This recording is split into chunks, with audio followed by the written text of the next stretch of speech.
বর্তমান যুদ্ধের সম্পর্কে আর কোরআন আমাদেরকে কি নির্দেশনা দিচ্ছে এবং এর দ্বারা আমরা কি বুঝতে পারছি। কোরআন মাজিদে সূরা বনী ইসরাঈলের 18 নম্বর আয়াতে আল্লাহ বলছেন, আউযু বিল্লাহি মিনাশ শাইতানির রাজিম, ওয়া মিন কারিয়াতিন ইল্লা নাহনু মুহলিকুহা ক্বাবলা ইয়াউমিল কিয়ামাতি আও মুআযযিবুহা আযাবান শাদীদা যালিকা ফিল কিতাবে মাসতুরা।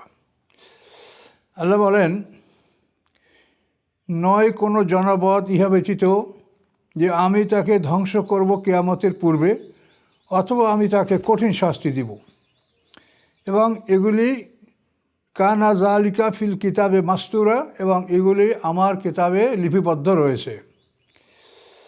তো এখন এটা আল্লাহর কোরআন, এখানে কোনো সন্দেহের কিছু নাই কোনো জনপদ ইহা ব্যতীত, অর্থাৎ প্রত্যেকটা জনপদের এই অবস্থাটা আসবে যে আল্লাহ বলছেন, আমি কিয়ামতের পূর্বে তাদেরকে সম্পূর্ণ ধ্বংস করব, অথবা আমি তাকে কঠিন শাস্তি দেব।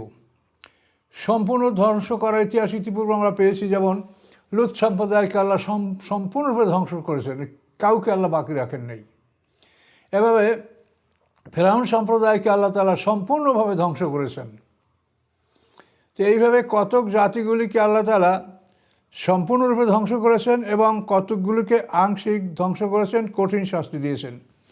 এখন কথাটা আবার দেখেন আপনি, নয় কোনো জনপদ, নাই এমন কোনো জনপদ, হয় না এমন কোনো জনপদ ইহা ব্যতীত যে কিয়ামতের আগে আমি তাকে সম্পূর্ণ ধ্বংস করব, অথবা আমি তাকে কঠিন শাস্তি দিব, এবং এটা আমার কিতাবে লিপিবদ্ধ আছে। এখন পৃথিবীতে যে যত বড় শক্তিই হোক না কেন, এই কথা আল্লাহর কোরআনের কথা সত্য যে তাদের ধ্বংস আছেই, অথবা কঠিন শাস্তি আছে। তো এই জন্য আল্লাহ তাআলা কোরআন পাকে সূরা মরিয়মের 84 নম্বর আয়াতে আল্লাহ বলেন, ফালা তাআজাল আলাইহিম ইন্নামা নাউদ্দু লাহুম আদ্দা। হে রাসূল, আপনি তাদের ব্যাপারে তাড়াহুড়া করবেন না, ব্যস্ত হবেন না, আমি শুধু গুনে যাচ্ছি তাদের সময়, যে সময় তাদের কখন আসবে।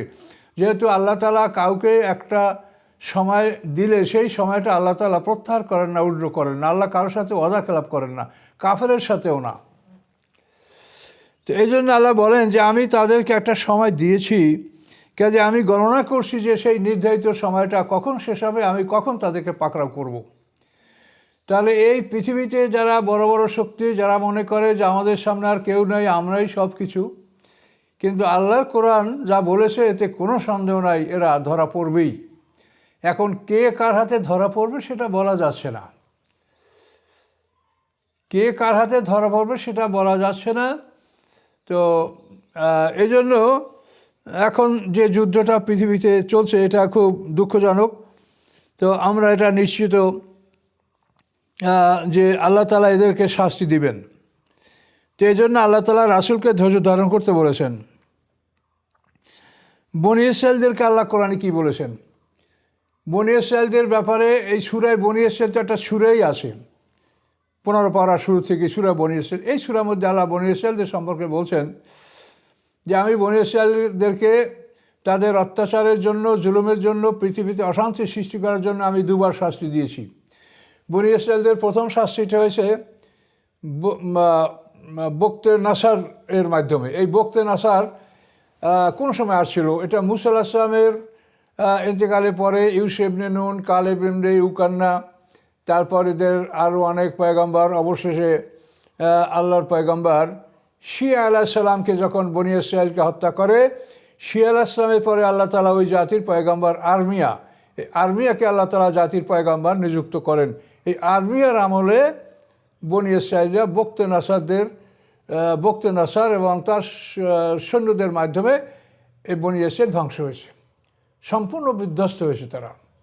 70,000 বনী ইসরাঈলকে হত্যা করা হয়েছে, 70,000কে বন্দী করা হয়েছে, বাইতুল মুকাদ্দাসকে চুরমার করে মাটির স্তূপে পরিণত করা হয়েছে। এইটা করার 461 বছর পরে দ্বিতীয়বার বনী ইসরাঈলদেরকে আল্লাহ ধ্বংস করছেন।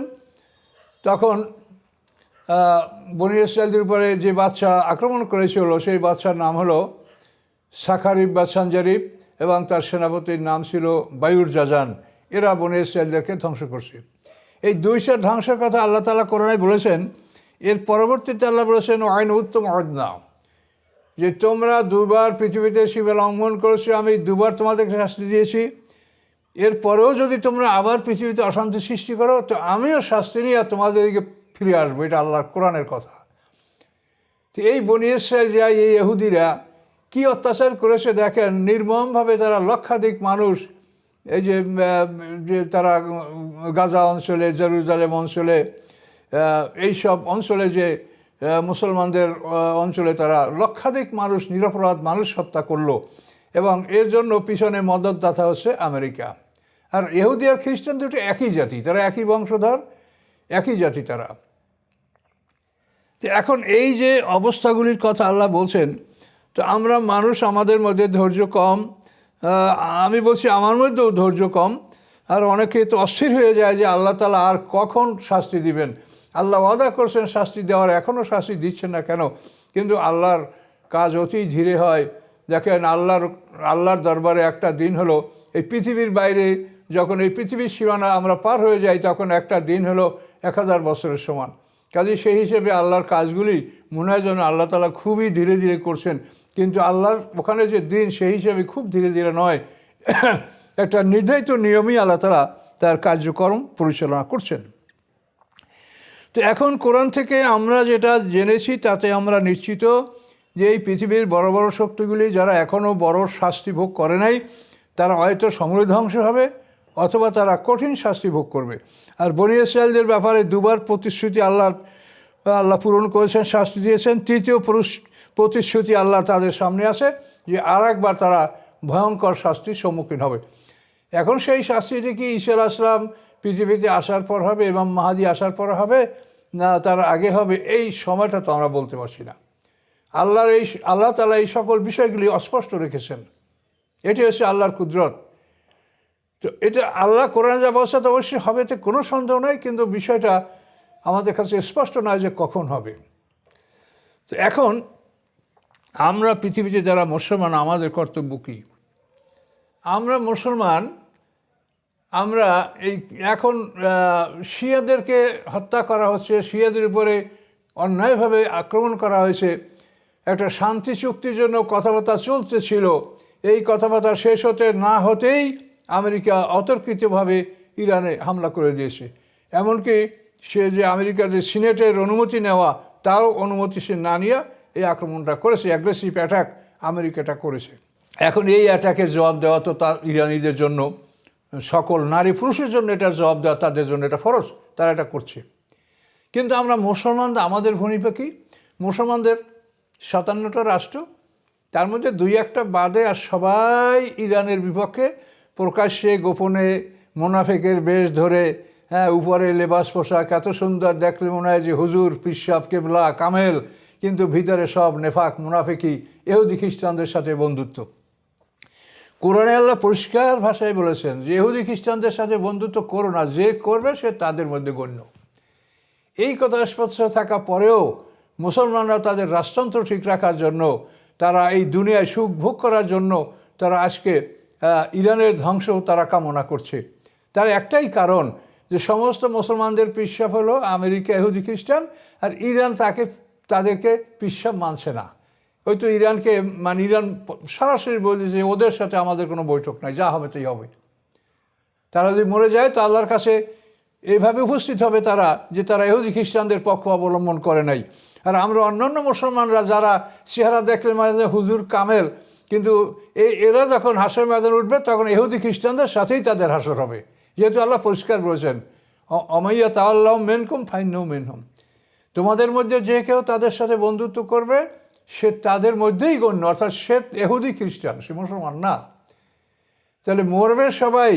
আয়াতুল্লাহ খামেনি শহীদ হয়েছেন, যারা এখন রাজতন্ত্র করছেন, বা আমরা যারা নিরাপদে আছি, সবাই মরণ হবে বা শাহাদাত হবে, একটা হবেই। কাজে আমরা আল্লাহর কাছে কী নিয়ে যাবো সেইটা ভাবেন।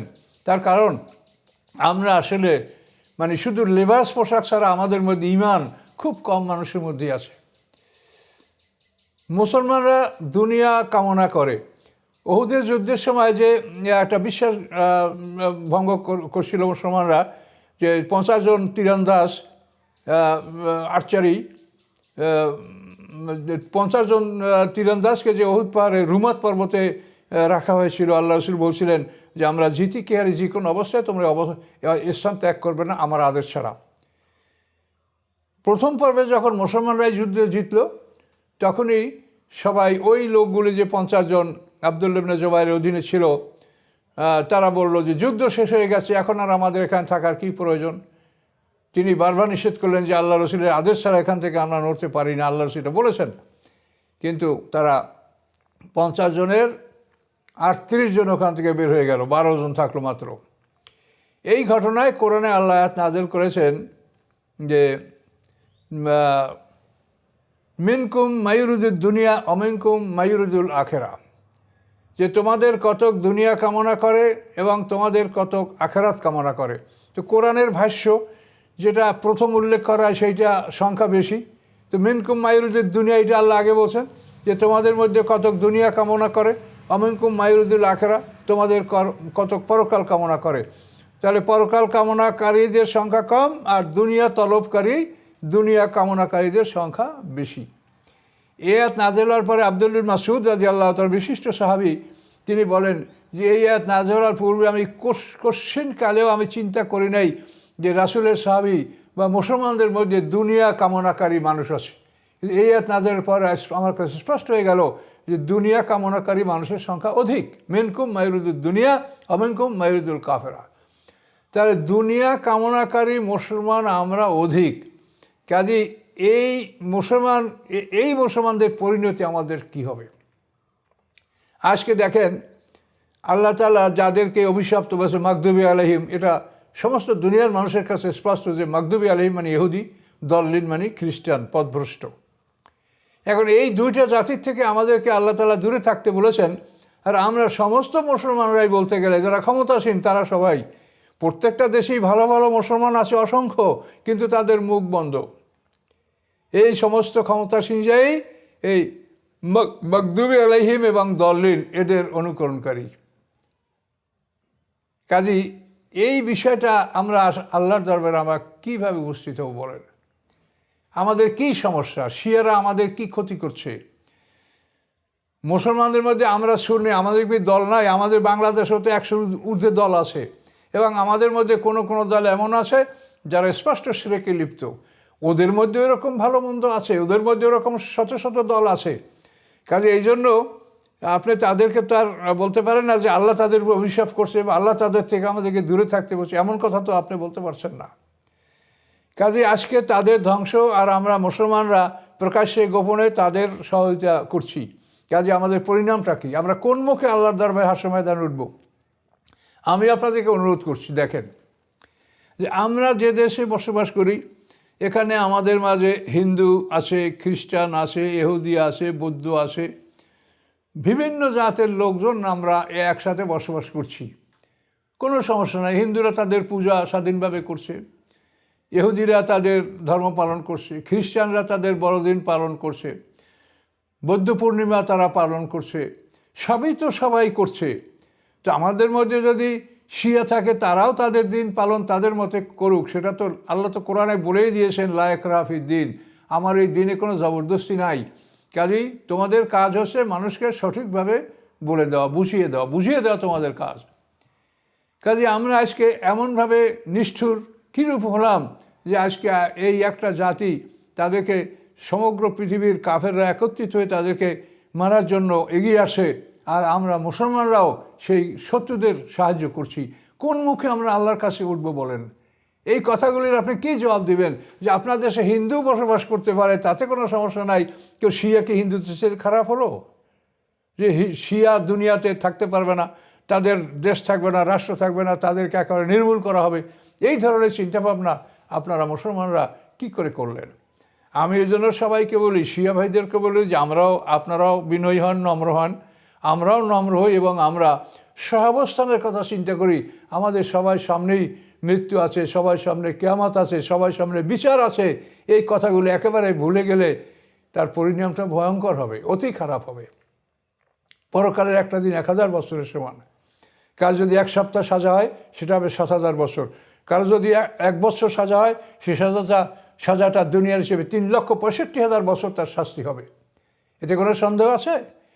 কারণ এই জন্য আপনাদের কাছে অনুরোধ যে এখন পৃথিবী যে অবস্থায় গেছে এখনও আমাদের ফিরে আসা উচিত, আমাদের এখনও ফিরে আসা উচিত। এবং মনে রাখবেন, শেষ পর্যন্ত ঈসা আলাইহিস সালাম যখন আসবেন, তার আগে হয়তো ইমাম মাহদিও আসবেন। এরা আসার পরে এই ইহুদি খ্রিস্টান এবং এদের সমর্থক যারা, এরা সবাই পরাজিত হবে। ঈসা আলাইহিস সালাম এবং তার সমর্থক যারা, প্রকৃত মুসলমান যারা, ঈসা আলাইহিস সালামের উম্মত খ্রিস্টানরা না, খ্রিস্টানরা ঈসা আলাইহিস সালামকে আল্লাহর পুত্র বলেছে। এবং এজন্য আল্লাহ বলছেন যে তারা এত বড় অপরাধ করেছে যে অপরাধে মনে হয় যেন আকাশ ফেটে যাবে, পৃথিবী চুরমার হয়ে যাবে, পাহাড় ভেঙে যাবে। এত বড় অপরাধ তারা করেছে যে আল্লাহর তারা পুত্র সন্তান সাব্যস্ত করেছে। কাজে এই জন্য এই খ্রিস্টানরা ঈসা আলাইহিস সালামের দলের লোক নয়। ঈসা আলাইহিস সালামকে যারা সঠিকভাবে তিনি মারিয়ামের পুত্র ঈসা, আব্দুল্লাহ এবং আল্লাহর রসুল, এই কথা যারা বিশ্বাস করে তারা ঈসা আলাইহিস সালামের দলের লোক।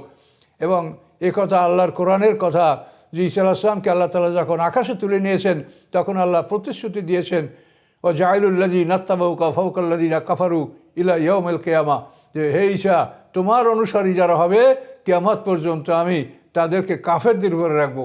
তো কাফের হলো যারা তাকে আল্লাহর পুত্র বলে, তারা কাফের। ইহুদিরা তো ঈসা আলাইহিস সালামকে জারজ বলে, তার মাকে জেনাকারী বলে, নাউজুবিল্লাহ। কাজে এই কাফের ইহুদি খ্রিস্টান এদের উপরে ঈসা আলাইহিস সালামকে আল্লাহ বিজয় দান করবেন এবং তার সাথে পৃথিবীর খাঁটি মুসলমানরা থাকবে। পৃথিবীর সব দেশে খাঁটি মুসলমান আছে, কিন্তু তারা ঘাপটি মেরে আসে, তারা মুখ খুলতে পারে না, কথা বলতে পারে না। তাহলেই তারা তাদের কিডন্যাপ হয়, তাদের হাইজ্যাক হয়, তাদেরকে হত্যা করা হয়, গুপ্ত হত্যা করা হয়, অ্যাসাসিনেশন করা হয়। এই বিভিন্ন কারণে মুসলমানরা চুপচাপ আছে, কিন্তু মুসলমান পৃথিবীতে আছে। কাজে ঈসা আলাইহিস সালামের আবির্ভাব যখন হবে, আর তার আগে যদি ইমাম মাহদী আলাইহিস সালামের আবির্ভাব ঘটে, তাহলে মুসলমানরা তাদের সাথে যোগদান করবে এবং সমগ্র পৃথিবীতে আল্লাহর দিন প্রতিষ্ঠিত হবে। এবং এইভাবে ঈসা আলাইহিস সালাম 40 বছর পৃথিবী শাসন করবেন এবং বিবাহ করবেন, তার সন্তান হবে। তার ইন্তেকালের পরে মুসলমানদের ঈমান আস্তে আস্তে কমবে, তখন আল্লাহ তাআলা সমগ্র মুসলমানদের মৃত্যু কার্যকর করবেন, মুসলমানরা মরে যাবে। তারপরে পৃথিবীতে শুধু কাফেররা থাকবে। 100 বছর তারা পৃথিবীতে যেমন ইচ্ছে তেমন থাকবে। তারপর আল্লাহ তাআলা ইসরাফিলকে হুকুম দিবেন, সিংহার ফুৎকার হবে, কিয়ামত শুরু হবে, পৃথিবী ধ্বংস হবে। প্রথম সিংহার ফুৎকার 40 বছর, মাঝখানে বিরতি 40 বছর, দ্বিতীয় সিংহার ফুৎকার 40 বছর। এই 120 বছরে কিয়ামত সংঘটিত হবে এবং হাশরের ময়দানে আমরা উঠব। বিচারের পরে সবাই আমরা আপন আপন ঠিকানায় যাব। কাজে এই সামান্য সময়ের জন্য পৃথিবীতে আমরা এমন জঘন্য কাজ কেন করছি? আমি আপনাদেরকে আবার অনুরোধ করছি যে আপনারা কোরআনের দিকে ফিরে তাকান। কোরআনে সব কিছু বলা আছে, কোরআনে কোনো কিছু বাকি রাখা হয় নাই। কাজে এভাবে আমরা একটা মুসলিম জাতি, দুর্নীতি সবার মধ্যে আছে, অন্ধকার সবার মধ্যে আছে। কাজে এই জন্য তাদের ধ্বংসের জন্য আমরা ইহুদি খ্রিস্টানদের সাথে কোমর বেঁধে লেগেছি। এরা আল্লাহর দরবারে আমরা কি বলবো, কি বলার আছে? আপনি যতই মনে করেন, যতই সুখে থাকেন, আজরাইল আসলে কোনো 1 সেকেন্ডও আপনি সময় পাবেন না, আমিও পাবো, আপনিও পাবেন না। কাজে মুসলমানদের সতর্ক হওয়া উচিত, মুসলমানদের এখনও ফিরে আসা উচিত ইহুদি খ্রিস্টানদের থেকে। এবং মুসলমানরা ঐক্যবদ্ধ হলে, এখন দেখেন একটা ইরান শক্ত হয়ে দাঁড়াইছে, তাতে সমগ্র পৃথিবী থরথর কাঁপছে। তাহলে এখন যদি সমস্ত মুসলমান রাষ্ট্রগুলি একমত হয়ে যদি ইহুদি খ্রিস্টানদের বিরুদ্ধে দাঁড়াতো, তাহলে নিশ্চয়ই তারা মুসলমানদের দিকে মাথা তুলে তাকাতে পারতো না। কিন্তু আজকে সেই মুসলমানরা ইহুদি খ্রিস্টানদের গোলামি করছে আর অপমানজনক জীবনযাপন করছে। কাজে এর পরিণাম সামনে অত্যন্ত ভয়ঙ্কর। কাজে আমি বলবো আপনাদেরকে যে কোরআনের দিকে তাকান। যারা শক্তি আছে, যাদের শক্তির উপর আপনারা ভরসা করছেন, আল্লাহ বলছে তাদের শক্তি চিরদিন থাকবে না, আমি তাদেরকে সমূলে ধ্বংস করব অথবা তাদেরকে কঠিন শাস্তি দিব। কাজে আপনাদের এই পিশাবদেরও শক্তি চিরদিন থাকবে না। কাজেই আল্লাহর শক্তি চিরস্থায়ী। কাজে আল্লাহর উপরে ভরসা করেন আর এই সমস্ত বাতিলদের হাতে মাথা তুলে দিয়েন না, নিজেদের সার্বভৌমত্ব তুলে দিয়েন না, নিজেদের মান-ইজ্জত বাতিলের হাতে তুলে দিয়েন না। এটাই অনুরোধ করছি এবং এটা আল্লাহর কোরআনের পক্ষ থেকে আপনাদেরকে এই কথা আমি বলেছি। ওমা আলাইনা ইল্লাল বালাগ। আসসালামু আলাইকুম ওয়া রাহমাতুল্লাহ।